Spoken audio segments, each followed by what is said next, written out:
कोल्हापूरमध्ये अतिशय दुःखद अशी घटना घडली।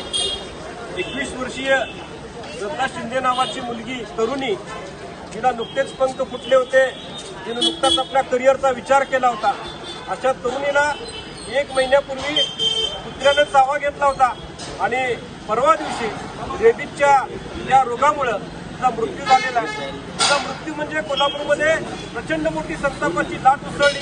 काल वेगवेगळ्या पक्षांनी, वेगवेगळ्या संघटनांनी महापालिकेच्या विरोधात आंदोलन केलेलं आहे। काल आम्ही देखील महानगरपालिकेचे जबाबदार अधिकारी, कारण हे कुत्र्यांचं निर्विजीकरण करण्यामध्ये अपयशी ठरलेत, त्याच्याकडे या प्रश्नाकडे वर्षानुवर्ष लोकांनी लक्ष केंद्रित केलं तरी त्याच्याकडे दुर्लक्ष केलेलं आहे आणि म्हणून जबाबदार अधिकाऱ्यांच्या वर गुन्हा नोंद व्हावा याच्यासाठी काल आम्ही पोलिसांमध्ये चर्चा केलेली आहे, निवेदन दिलेलं आहे, तक्रार दिलेली आहे आणि याच अनुषंगानं आज आम्ही कोल्हापूर महानगरपालिकेच्या आयुक्तांना आवाहन करतो, आता तरी जागे व्हा।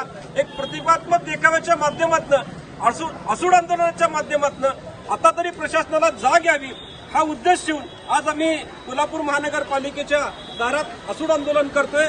जर मागच्या वर्षाची, चालू वर्षाची किंवा गेल्या 10 वर्षाची जर आपण आकडेवारी बघितली तर 10 वर्षामध्ये जवळपास 16 म्हणजे वर्षाला ॲव्हरेज 2 माणसं कुत्रे चावल्यामुळे मृत्युमुखी पडलेले आहेत। 20 ते 25 दर महिन्याला कुत्रे चावल्याच्या घटना होत आहेत।